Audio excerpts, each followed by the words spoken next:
Emek Hobi kanalından herkese merhaba. Kanalıma hoş geldiniz arkadaşlar. Bugün Narin bebeğin saçlarını öreceğiz arkadaşlar. Bir önceki videomuzda kafasını tamamlamıştık. Gözlerini işlemiştik. Şimdi saçlarını hep birlikte örelim. Saçına Catania kullandım arkadaşlar. Renk kodu bakın burada görüldüğü gibi 00157. Şimdi saçlarından başlayalım. Sihirli halkayla başlayalım. Sihirli halkanın içerisine 6 sık iğne örüyorum.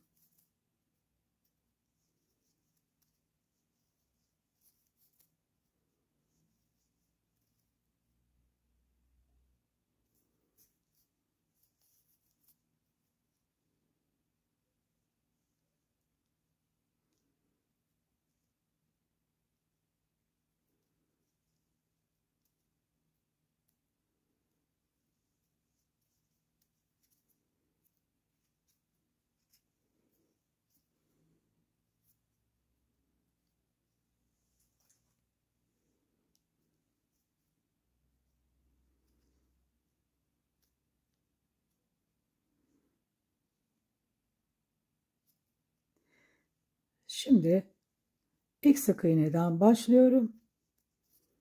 Her sık iğneye çift batıyorum. 6 kez.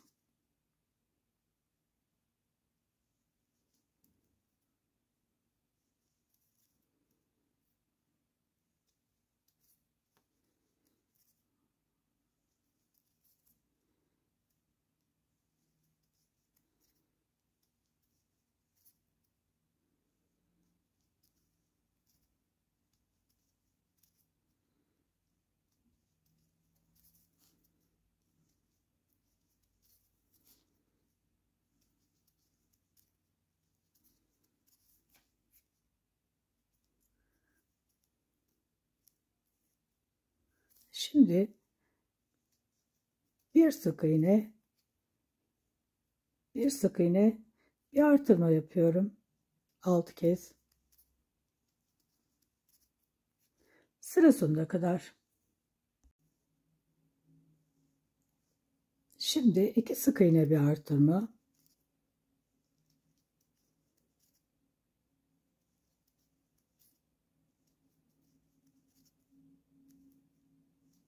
Sıra sonuna kadar 6 kez 2 sık iğne, bir artırma. Şimdi 3 sık iğne, bir artırma.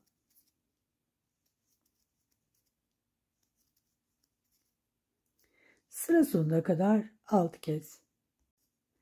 Şimdi 4 sık iğne, bir artırma.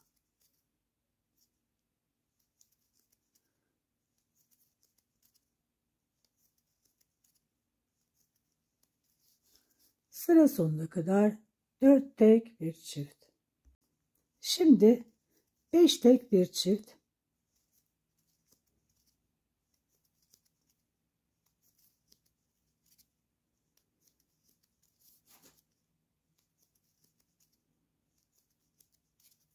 Sıra sonuna kadar 5 tek bir çift. Şimdi 6 tek bir çift.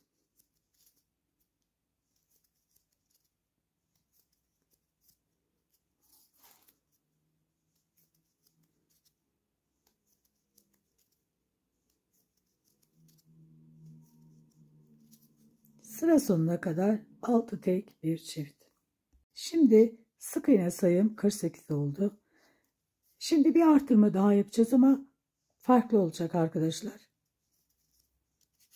7 sık iğne, bir artırma yapıyorum şimdi.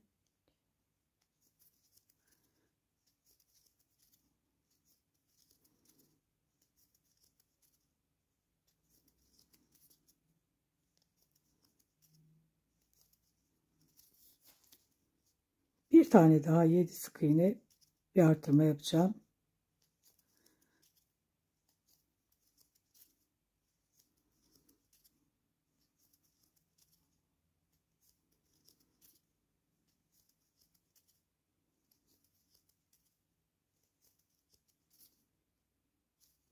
2 defa 7 sık iğne bir arttırma yaptım.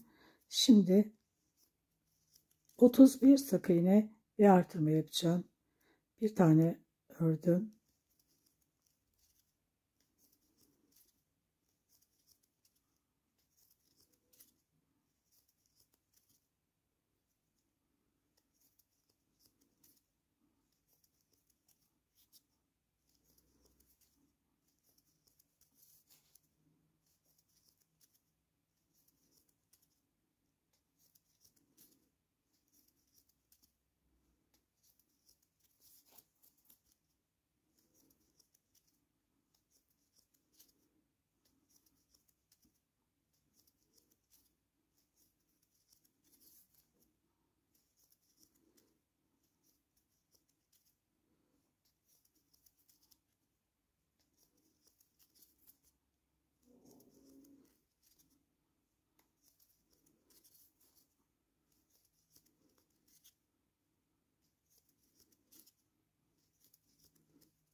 Otuz, 31 ve bir tane arttırmayla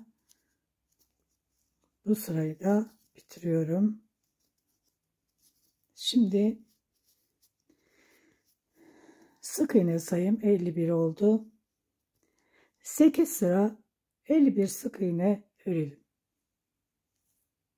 Şimdi arkadaşlar 8 sıra demiştim ama 7 sıra örmeniz yeterli. 7 sıra 51 sık iğne yeterli. Şimdi 13 sık iğne örelim.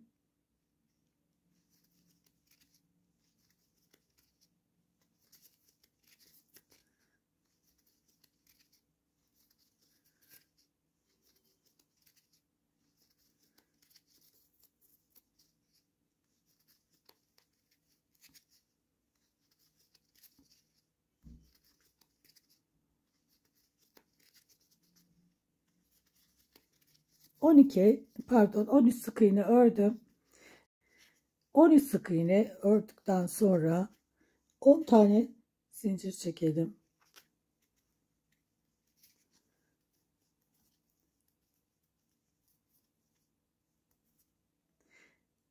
İkinci zincirden itibaren 9 sık iğne örelim.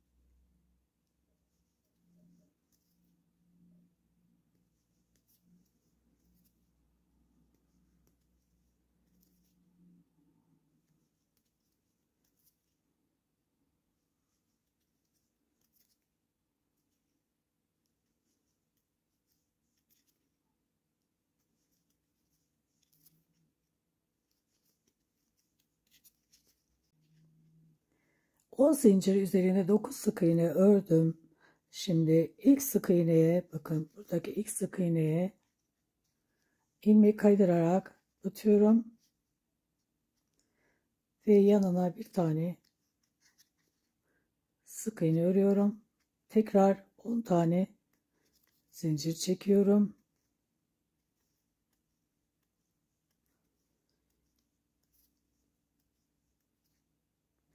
Yine 10 zincirin üzerine 9 sık iğne örüyorum.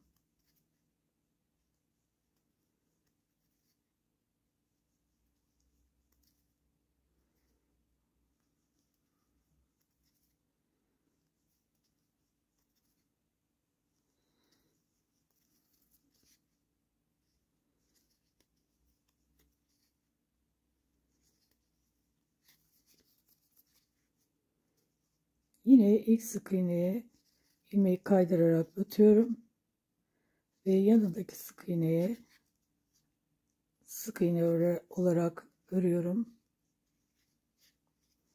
Şimdi tekrar 10 zincir,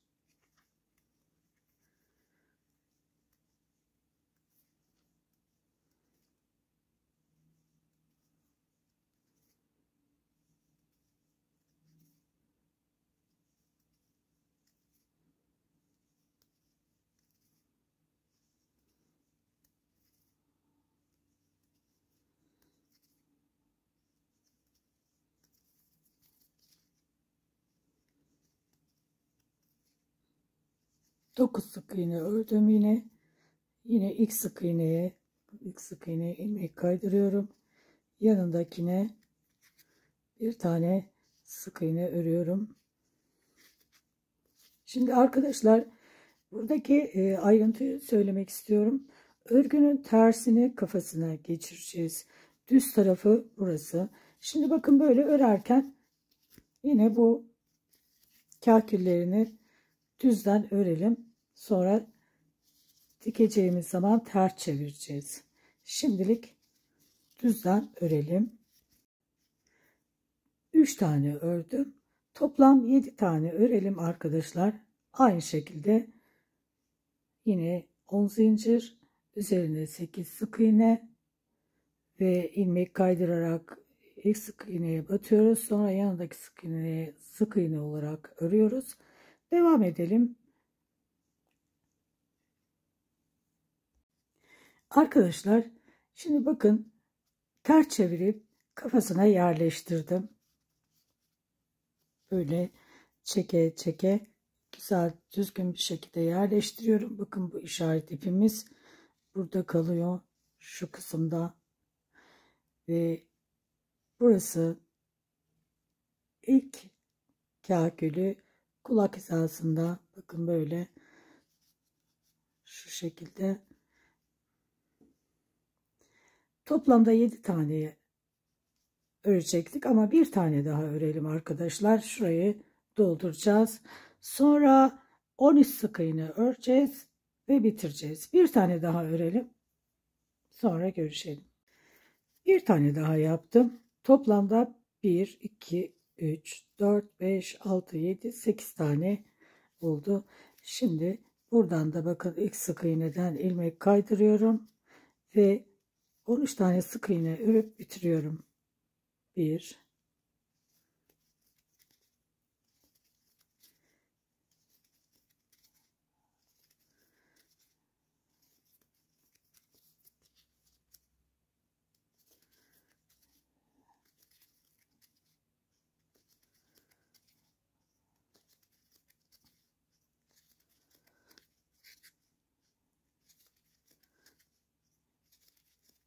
13 sık iğne ördüm. Şöyle ilmek kaydıralım 14.'yü ve ipimizi uzunca bırakalım dikmek için.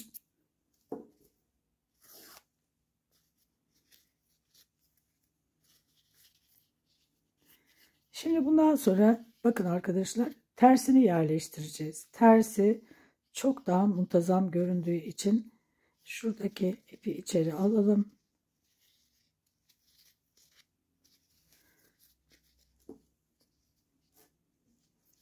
Ve kafasına yerleştirelim.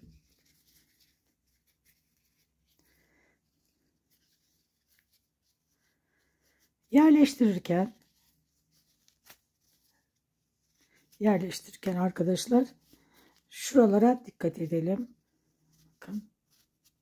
Şunlar kulak hizasında kalacak. Düzgün bir şekilde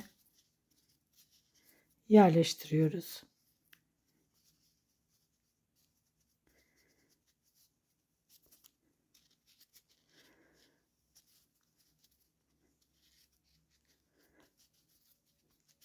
Tam böyle oturacak ve arada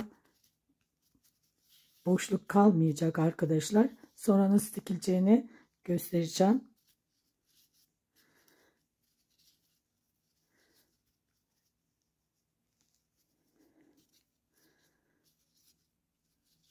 Buralara iğneyle önce kaküllerini iğneyle tutturacağız. Şu kısımlarına eşit olmasına dikkat edin. Şu kısımlara.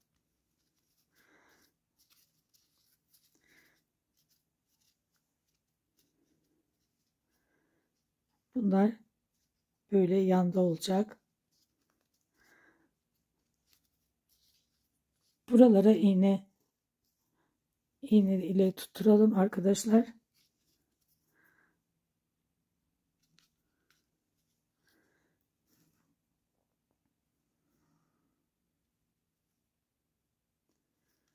Çok çekerek değil. Hafif böyle gevşek bırakalım.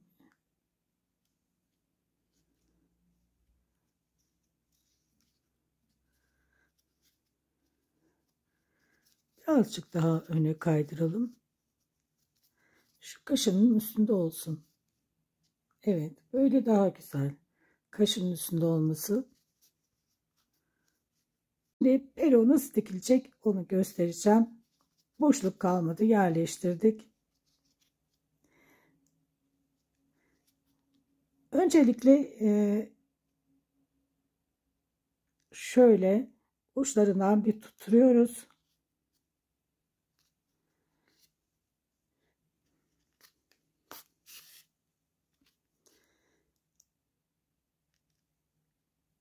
Buralarda boşluk kalmayacak şekilde bakın birer tane sık iğne atlayarak bir kafadan bir peruktan alarak dikiyorum.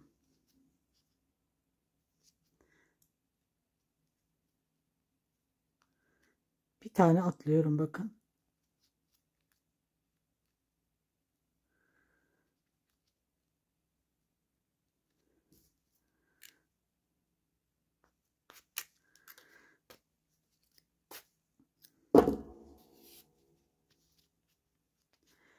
Sadece bu kısmı dikmeyeceğiz arkadaşlar. Bir de şuradaki kısmı da dikeceğiz. Bakın şöyle. Burada potluk yapmasın diye şu kısmı da dikeceğiz. Sonra kahküllerin buradaki iki tanesinin uçlarını dikeceğiz.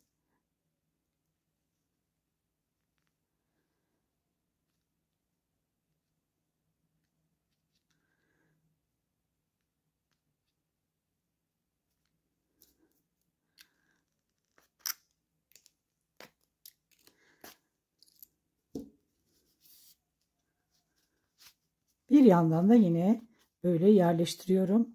Kaymasın diye.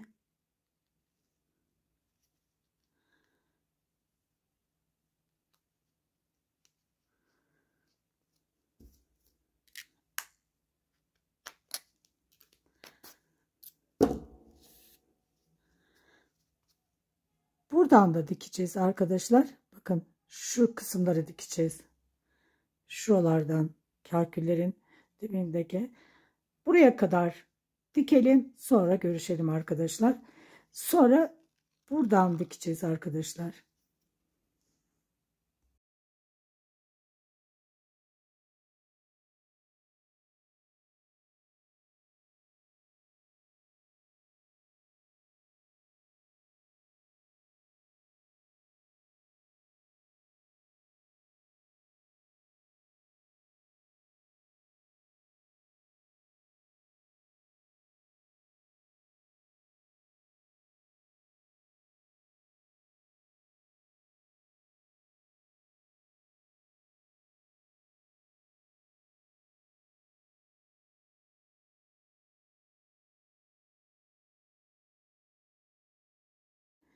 Her tarafını düzgün bir şekilde diktim. Arkadaşlar dikerken ipi çok fazla çekip buralarda büzüşme yapmayın. Eğer çekmişseniz de iğneyle böyle düzeltin. Ve potluk yapan yerleri tekrar dikebilirsiniz arkadaşlar.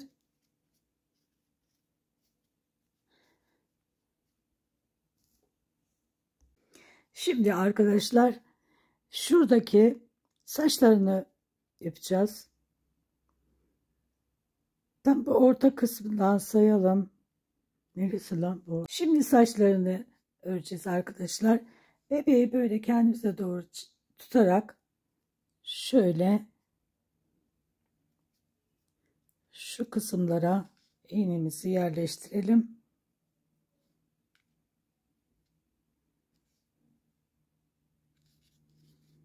Aynı hizada olmasına özen gösterelim.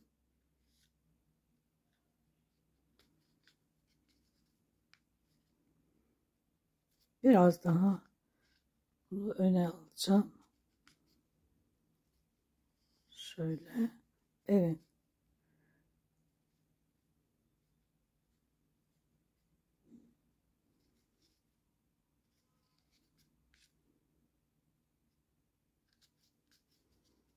Biraz alt şu şekilde.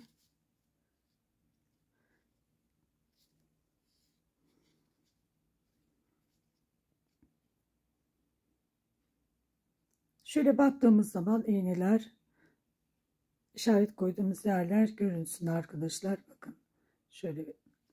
Şimdi buradan başlayalım. Ayarlayalım arkadaşlar buradan. Düzgün, aynı hizada düzgün bir şekilde.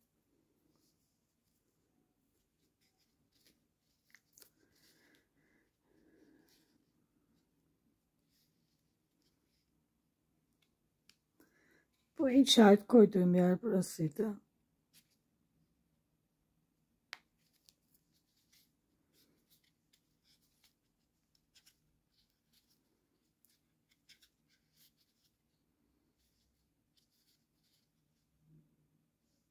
Şimdi 76 tane zincir çekeceğiz. 2 tane çektim. 76 tane zincir çekelim ve ilmek kaydıra kaydıra arkadaşlar 75 tane ilmek kaydırarak buraya kadar gelelim. Sonra görüşelim. 76 zincir çektim. Arkadaşlar burada ayarladığımız yer şurada, bakın şuradan ilk sık iğneden sayarsak şu birinci kalkülün hizasından bu hizaya geliyor. 1 2 3 4 5 6 7 8. Sıraya böyle buradan başlamış oluyorum. Şimdi ilmek kaydırarak devam ediyorum.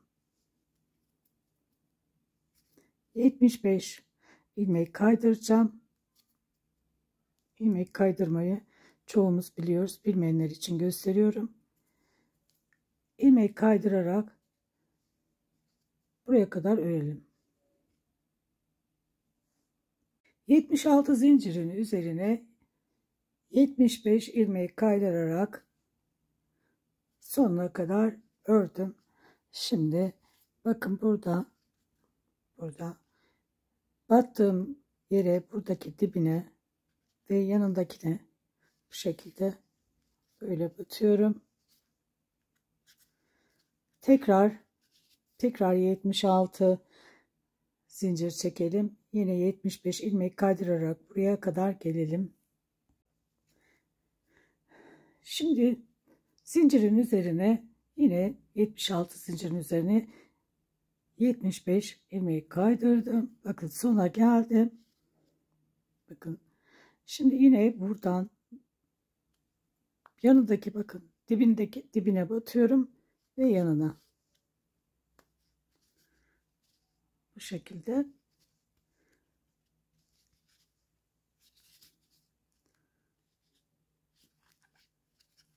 Şimdi tekrar bir tane daha yapacağız arkadaşlar.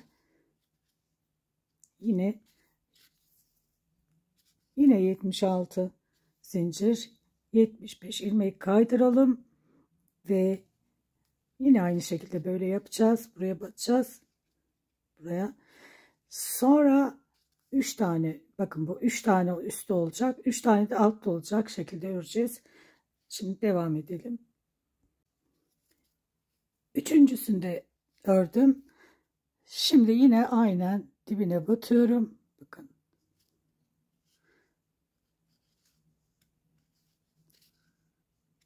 Ve yanındakine bu şekilde.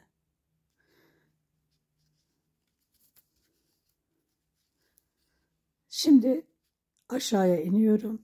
Bakın alta iniyorum. Bakın kafayı aşağıya çevirdim. Saçları böyle aşağıya çevirdim. Buradan aşağıya ineceğim. Sık iğneyle. Şimdi arkadaşlar yine 76 tane zincir üzerine yine 75 ilmek kaydıralım. Bu sefer buralara batacağız arkadaşlar. Bakın böyle dibine batarak yine aynı şekilde battığım yer, bakın şurası ve burası. Yine aynı şekilde böyle ve böyle. Bunları size göstereyim arkadaşlar. Şimdi yine 76 tane zincir çekelim. Şimdi 3 tane yukarıdan yapmıştık. Şimdi aşağıdakilerini tamamlıyoruz. Yine bakın bunun dibine batıyorum. Ve burası.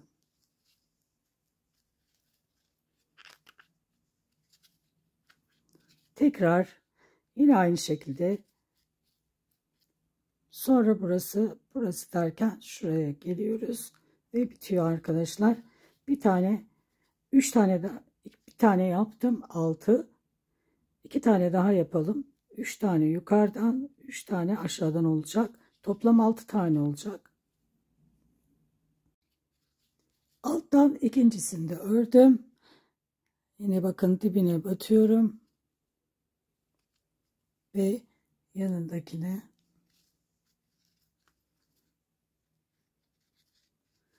şimdi bir tane kaldı. Alttaki sonuncuyu da yaptım. Şimdi yine bakın dibine batıyorum. Bu şekilde. Bir zincir.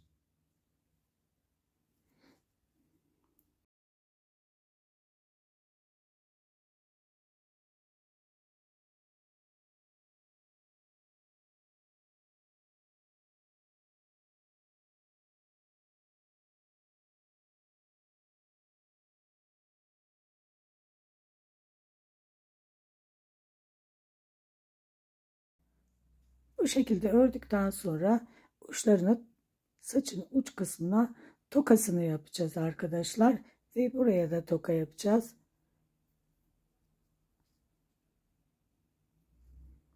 Böyle topuz şeklinde de yapabiliriz.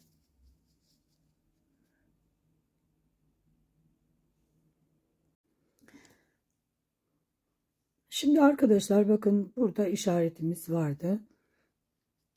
Buradan başlayacağız. Arkaya doğru gideceğiz. Yani bu şekilde. Sonra alta geçeceğiz. Aynı şekilde örelim arkadaşlar. Arkadaşlar şimdi bacakları öreceğiz. Bacakları da sadece aradaki fark, her iki bacak aynı şekilde örülüyor. Aradaki fark bacağın biri, yani sol bacak işaretin olduğu yerden buradan ipi koparıyoruz. Sağ bacağı da işaretin olduğu yerden 13 sık iğne örüyoruz. Bir zincir çekip ipi koparıyoruz. Aradaki fark bu. Tamamen aynı şekilde örülüyor. Arkadaşlar isterseniz tabanlık da koyabilirsiniz. Koymayabilirsiniz de. Ben tabanlık koymadım arkadaşlar. Çok da muntazam oluyor. Eğer bebeğinizin ayakta durmasını istiyorsanız tabanlık hem örerken ayağına hem de ayakkabısına tabanlık koyarsanız ayakta durabiliyor. Şimdi bebeğimizin ayaklarını öreceğiz. Beyaz ip kullandım. Yine Gazal Baby Cotton.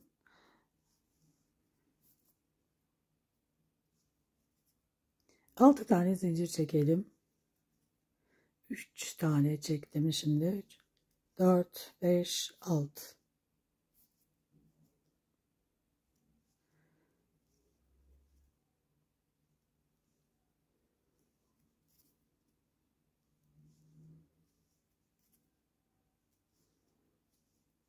Dört tane sık iğne ördüm. İkinci zincirden itibaren son zincire 3 tane öreceğim.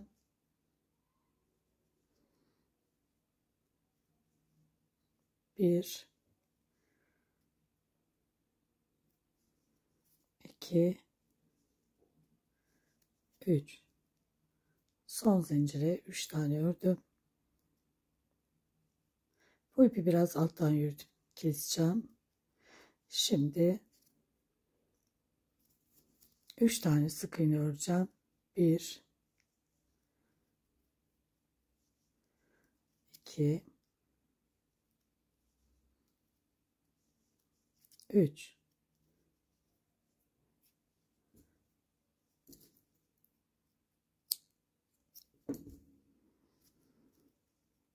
Şimdi son zincire, son boşluğa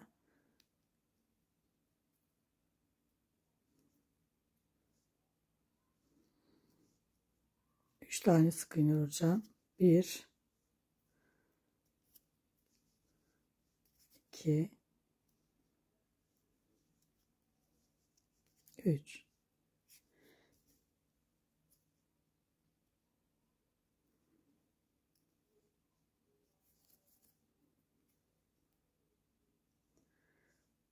Şimdi buradaki sık iğneyi örüyorum. Arttırıyorum. Bir tane arttırma yapıyorum.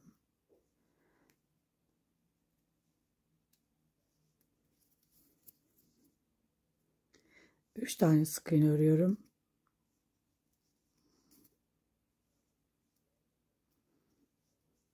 Üç ve 3 tane peş peşe artırıyorum. Birinci arttırmam. İkincisi.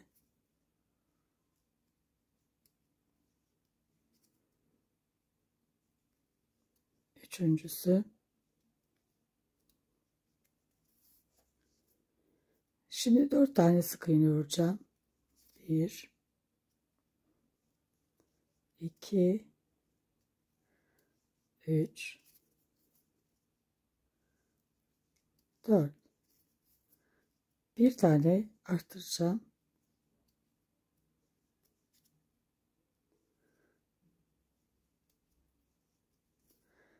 Bir tane sık iğne ile bu sırayı da bitireceğim.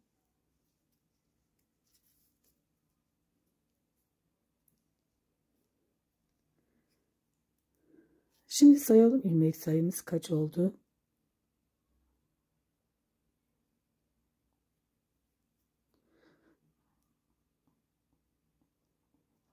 18 olmuş.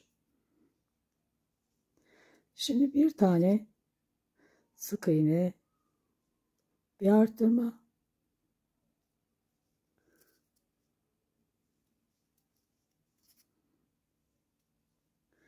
beş tane sık iğne öreceğim.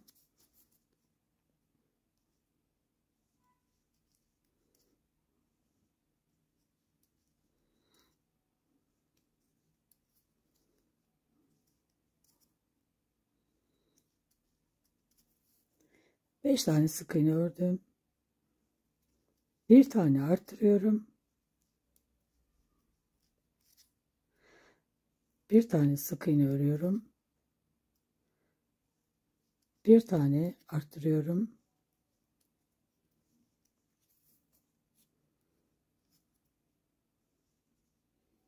Beş tane sık iğne örüyorum.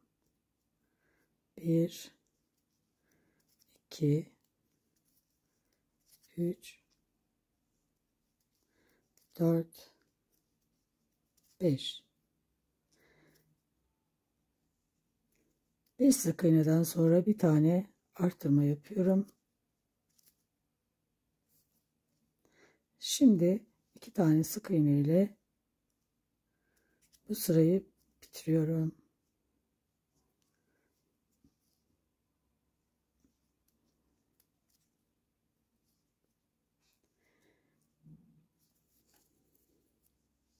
Toplam ilmek sayım 22 oldu. Şimdi 22 tane arka lobdan öreceğim. Yani bülo öreceğim.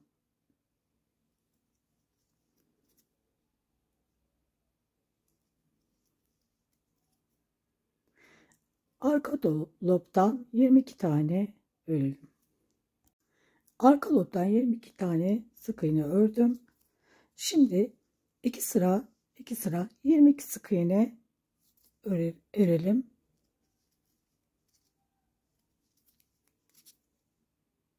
İki sıra 22 sık iğne örüyoruz. Arkadaşlar, tabanlık koymanıza hiç gerek yok. Sadece ayakkabıya koyabiliriz. Şimdi 6 tane sık iğne örelim. 2 3 4 5 6 eksiltme yapalım. Peş peşe 5 tane. Bir tane eksilttim. İkincisi, üçüncüsü, dördüncüsü, beşincisi. Şimdi 6 tane sık iğne örelim. 1 2 3 4 5 6.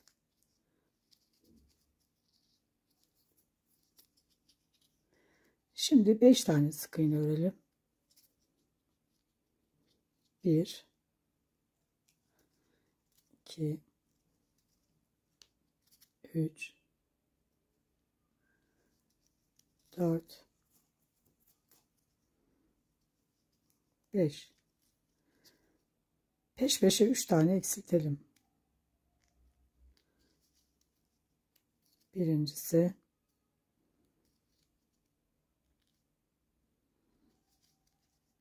birincisi,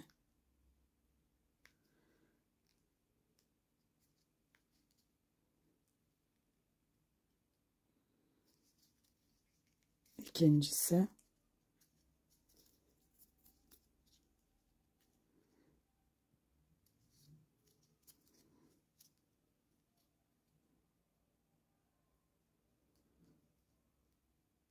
ve üçüncüsü. Şimdi 6 tane sık iğne örelim. 1 2 3 4 5 6.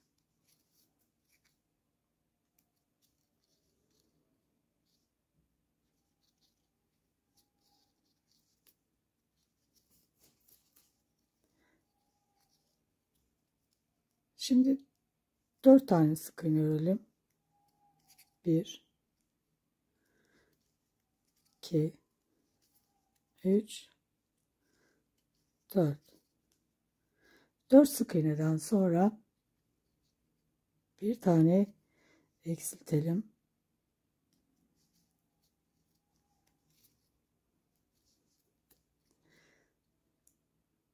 Ve 2 tane sık iğne örelim. 1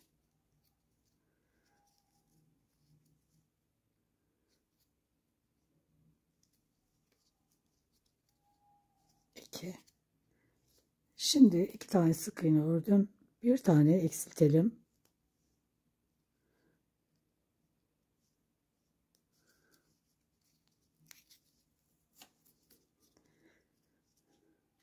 Dört tane sık iğne ile bu sırayı bitirelim. 1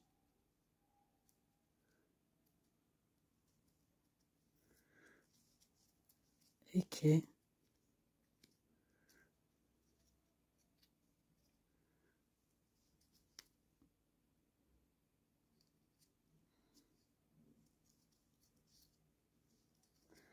3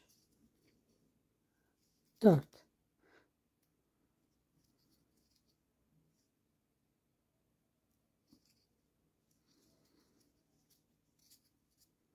İşaretin olduğu yerle birlikte 4. Şimdi içerisine birazcık elyaf koyalım. Toplam arkadaşlar 12 tane sık iğnem oldu. Eksiltmelerden sonra içerisine de elyaf koyalım ve 3 sıra 12 sık iğne örelim. Bakın ayağın ön kısmı uzun oluyor arkadaşlar. 3 sıra 12 sık iğne örelim, sonra görüşelim. Arkadaşlar içerisine de elyaf koydum. 3 sıra 12 sık iğne ördüm. Bakın ayak kısmımız bu şekilde. Tabanlık koymaya hiç gerek yok. Şimdi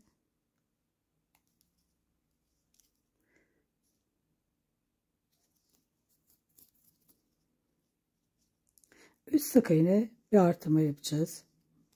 1 2 3. Şimdi bir tane arttırıyorum.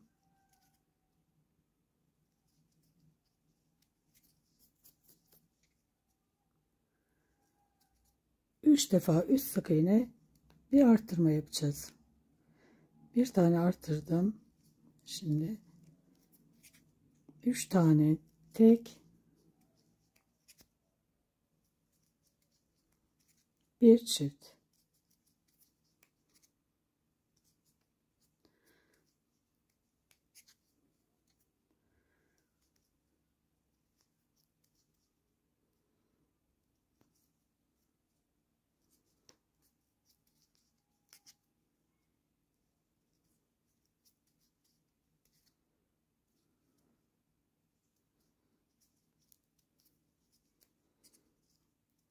Ve çiftle bu sırayı bitiriyorum.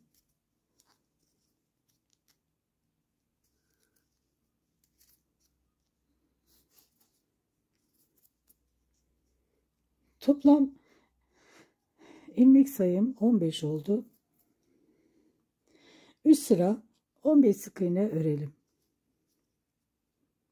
3 sıra arkadaşlar. 3 sıra 15 sık iğne ördüm. Şimdi bir tane arttırıyorum.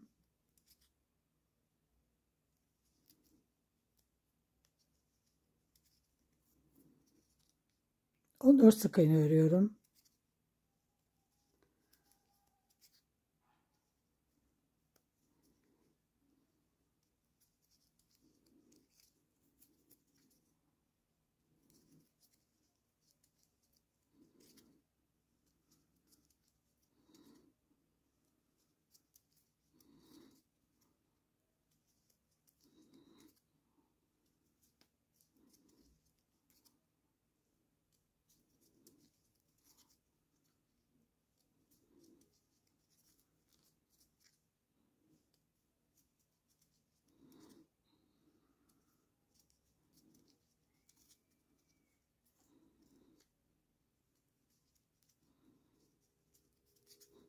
On dördüncüyü örüyorum. 16 tane sık iğnemiz oldu. Şimdi 3 sıra beyaz örelim.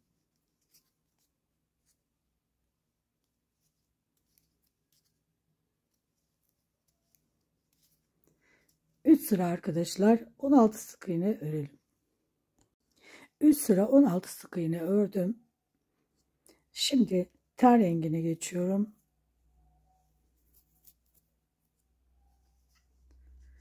Ten rengine geçerken işaretten bir önceki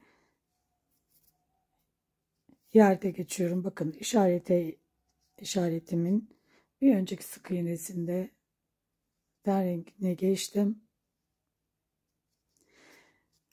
Ve arka lobdan işaretin olduğu yeri örüyorum. Ve işaretimi burada koyuyorum.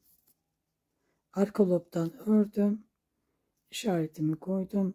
Ve 16 tane sık iğne öreceğim. Arka lobdan.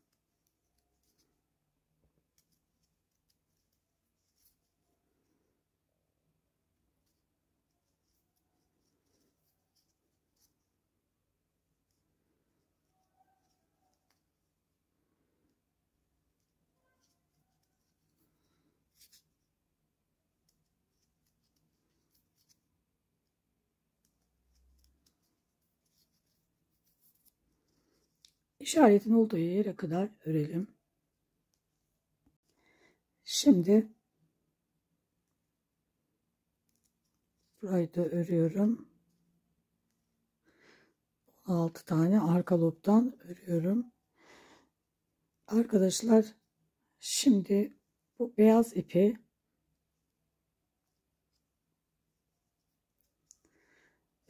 öne alıyoruz. Bakın bundan daha sonra çalışacağız. İpi koparmayalım.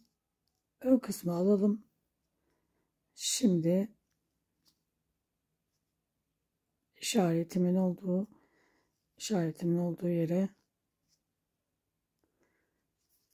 yerden itibaren örmeye başlıyorum. Bakın işaretimi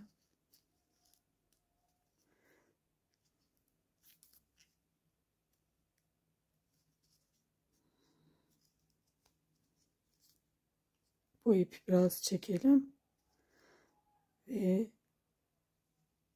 işaretimi koyduğum yere örüyorum. Bakın burayı kaydırmayalım. İşaretimi olduğu yere battım. Şimdi şu ipi alttan yürüterek devam edeceğim. Tane ipi. İşaretimi koydum. Şimdi bir sık iğne, 16 tane sık iğne öreceğim yine.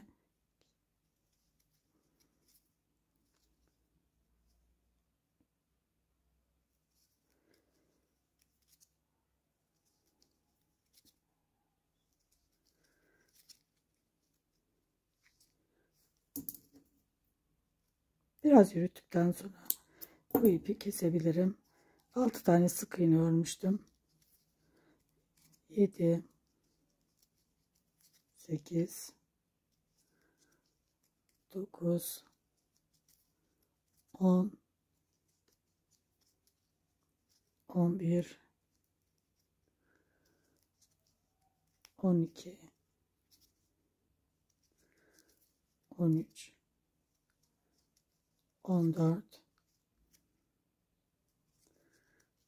15 16.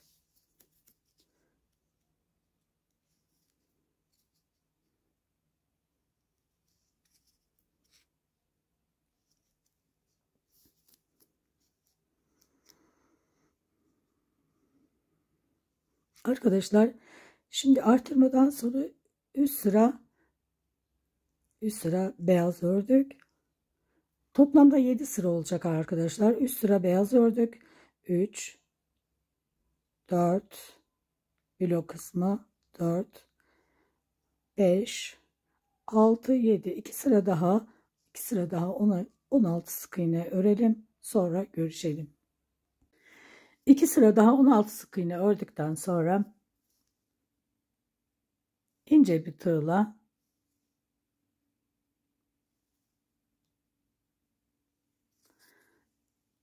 bu başlangıç yerini bu şekilde gevşek bir şekilde bakın ördüm. Şimdi artık kalın tığıma geçebilirim. Eğer kalın tığla da zorlanıyorsanız ince tığla gevşek bir şekilde örebilirsiniz.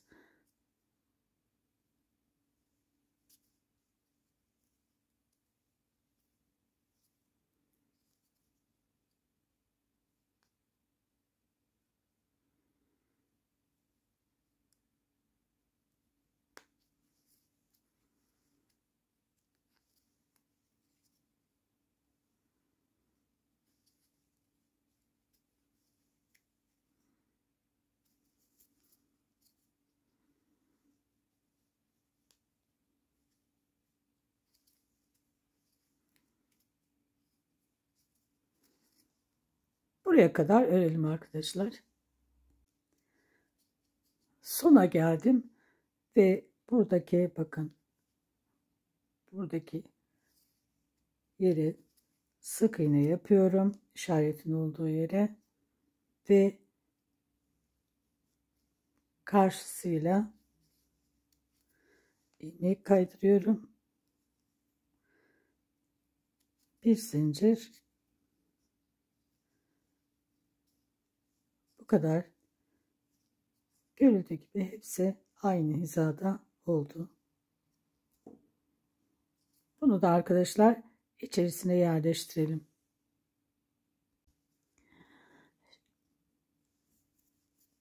Şimdi burada bir tane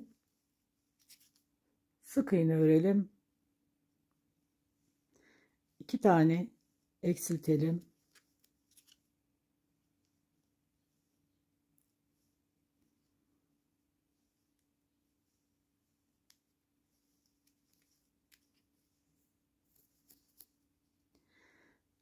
Dört tane sık iğne örelim.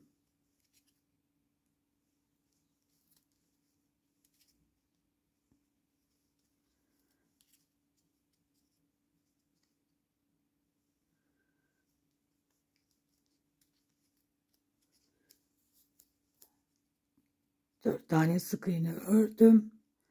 Bir tane arttıralım.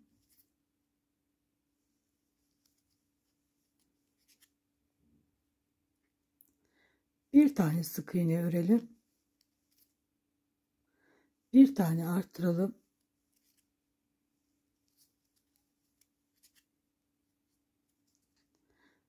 Dört sık iğne ile bu sırayı bitirelim.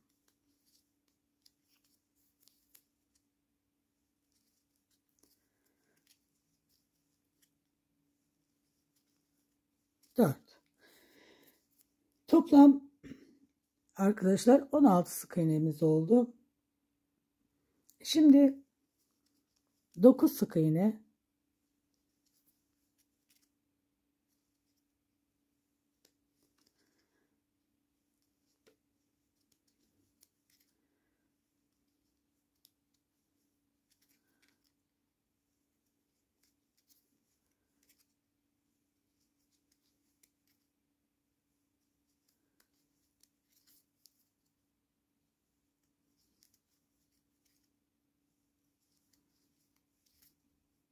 dokuz sık iğneden sonra bir tane arttırma yapıyorum.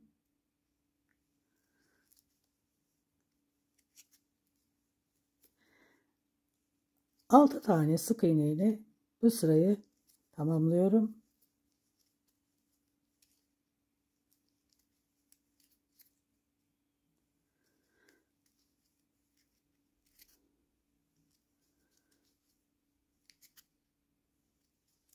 Altı. Toplam 17 sık iğnem oldu.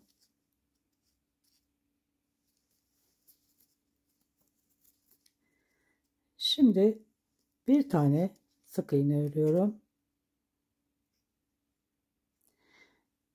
Bir tane eksiltiyorum.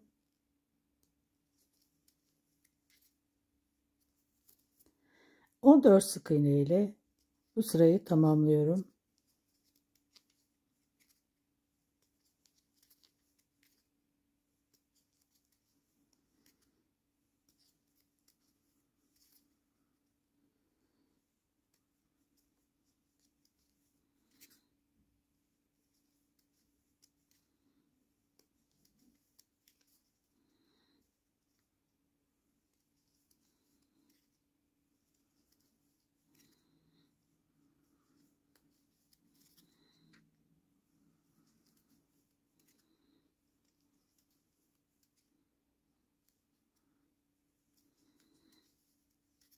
On üç ve 14.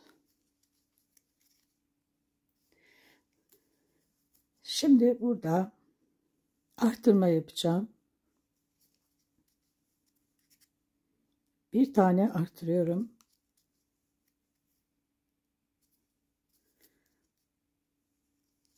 İki tane sık iğne örüyorum. Bir, iki, bir tane daha arttırıyorum.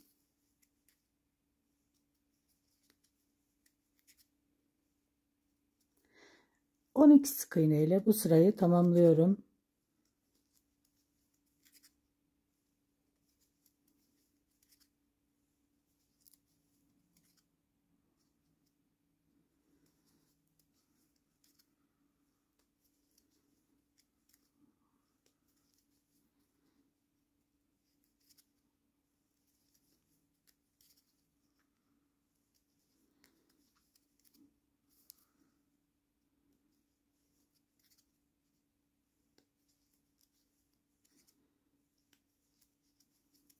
11 ve 12.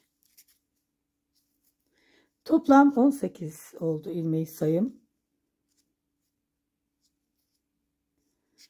Bir sıra 18 sık iğne örelim. Bir sıra 18 sık iğne ördüm. Şimdi 2 sık iğne,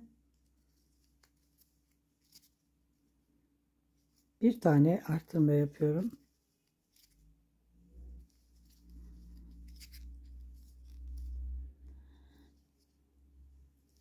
On 15 sık iğne örüyorum sıra sonuna kadar.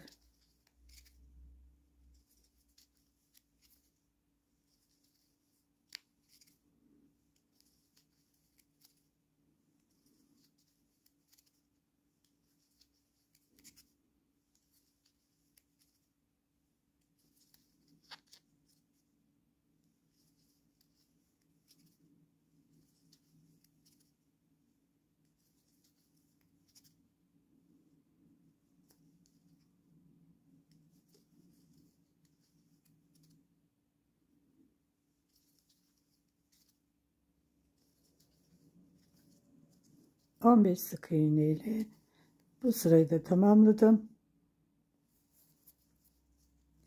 19 sık iğnem oldu toplam. 2 sıra örelim, sonra görüşelim. 2 sıra 19 sık iğne ördüm. Şimdi üst sık iğne,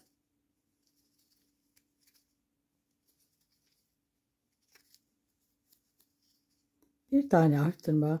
Bu son arttırmamız. 15 sık iğne ile bu sırayı tamamlıyorum.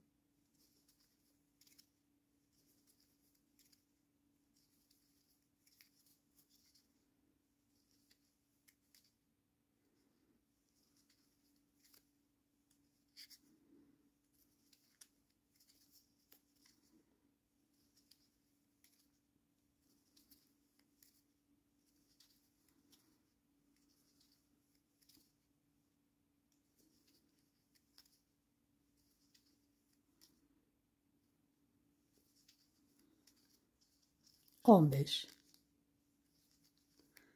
Toplam 20 sık iğnemiz oldu. İçerisine de elyaf da koyalım. Arkadaşlar ördükçe azar azar sonra iterek yerleştirelim.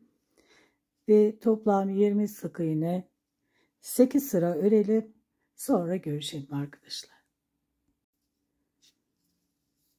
8 sıra 20 sık iğne ördüm. İçerisine elyaf yerleştirdim.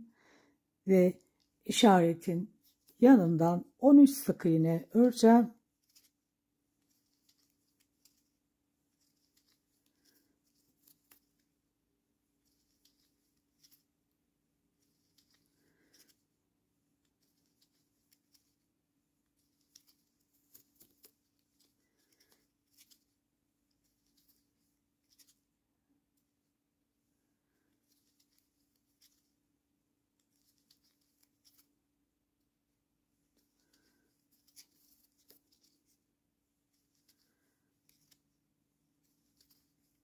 On üç sık iğne ördüm.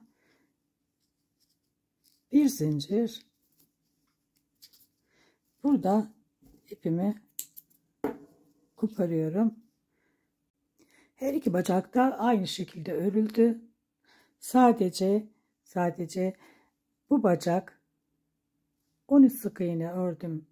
İşaretten sonra ipi kopardım. Bu bacakta da işaretimin olduğu yerde kopardım arkadaşlar. Yani işaretim buradaydı. Bakın buradaydı. Burada ipimi kopardım bir zincir çekip. Aradaki fark bu. Şimdi kolları öreceğiz. Şimdi kolunu öreceğiz. Her iki kolu da aynı şekilde örüyoruz arkadaşlar.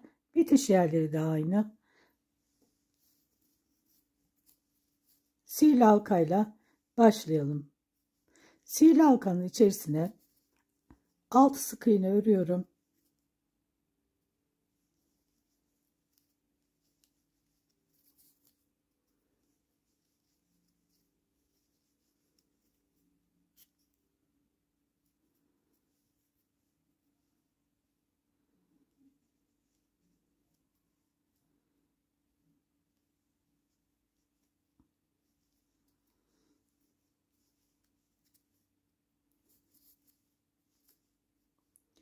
Şimdi ilk sık iğneden başlıyorum. Her sık iğneye çift batacağım.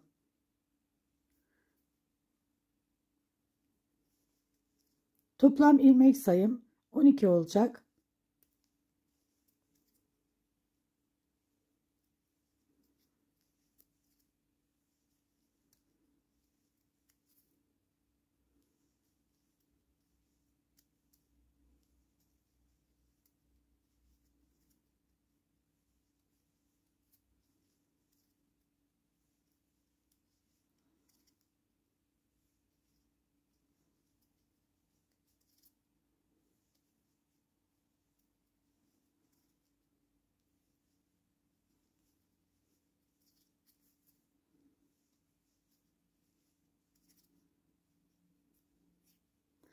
Bir sıra 12 sık iğne örelim. Bir sıra 12 sık iğne ördüm. Şimdi 2 sık iğne,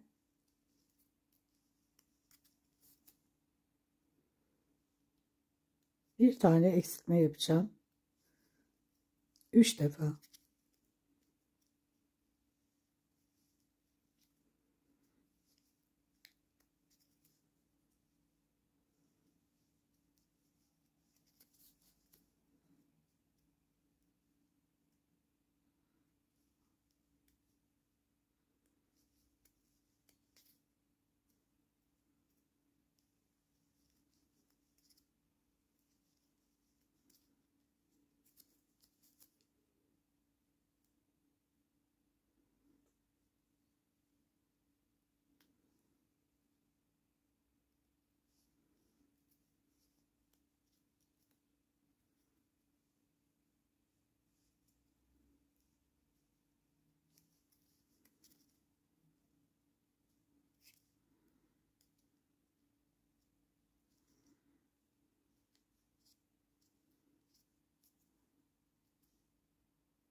Şimdi toplam ilmek sayım 9 oldu. Bir tane eksiltme yapacağım.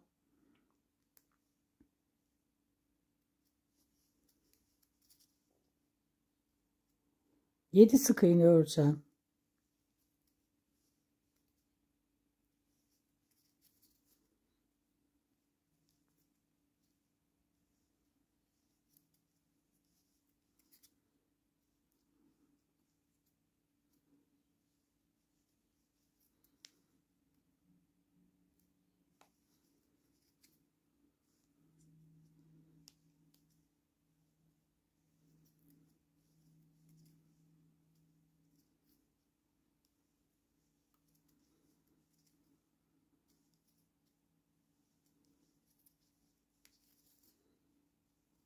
Ve 7.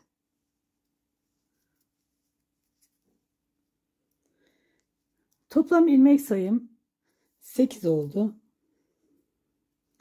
Bir sıra 8 sık iğne örelim. Bir sıra. Bir sıra 8 sık iğne ördüm. Şimdi bir tane arttırma yapıyorum.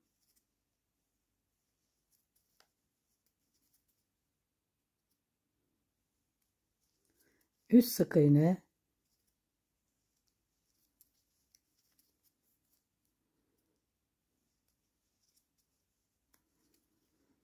bir tane arttırma yapıyorum.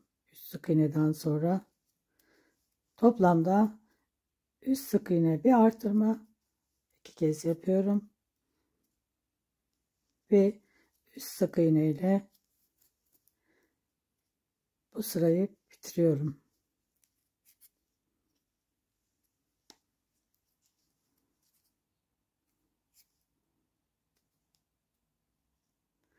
Toplam ilmek sayım 10 oldu arkadaşlar. 19 sıra 10 sık iğne örelim. Arkadaşlar içerisine de elyaf yerleştirelim. Öyle çok sıkıştırarak değil. Yine şeklini bozmadan, bakın bu bilek kısmı ince. Elin içerisine biraz elyaf koyuyoruz. Kollara da biraz koyuyoruz. Çok sıkmadan, sıkıştırmadan el yap koyalım normal bir şekilde. Sonra görüşelim. Tokasını öreceğiz. Menekşe bebeğin tokasından örmüştüm ama fikir değiştirdim. Farklı bir toka yaptım arkadaşlar. Öncelikle biraz uzun bırakalım ipi. Sihirli halka.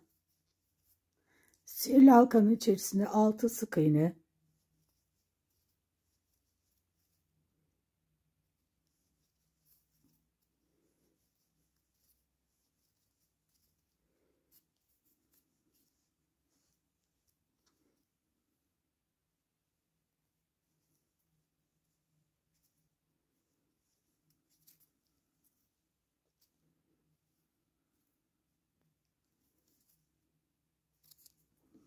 İpimizi yine uzun koparalım. Biraz uzun. Şimdi farklı bir renge geçelim.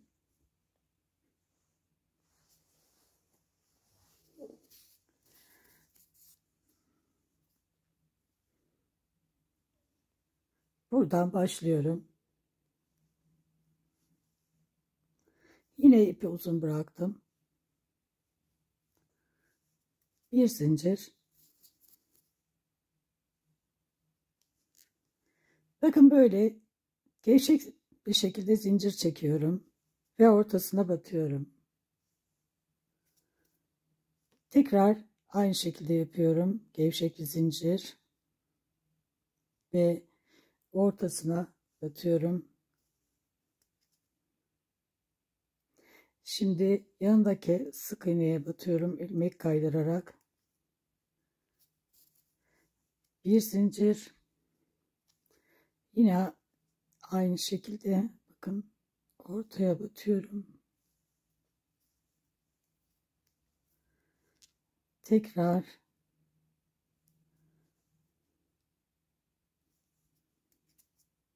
şimdi yanındaki sık iğneye ilmek kaydırıyorum.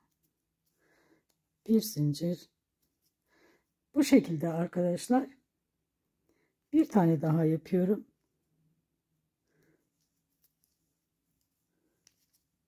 Sizlerle birlikte bir tane daha yapıyorum. Bakın.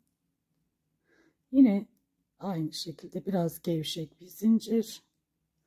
Ortasına batıyorum. Zincirin ortasına. Ve yanındaki sık iğneye ilmeği kaydırıyorum. Bir zincir. Bu şekilde buraya kadar yapalım. Toplam 1, 2, 3, 6 tane olacak. 6. Sonuncusunu yapıyorum. Buraya batıyorum. Yine ilmeği kaydırdım. Bir zincir.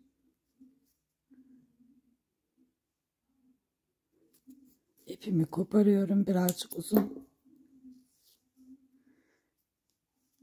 Ve alttakileri çekiyorum.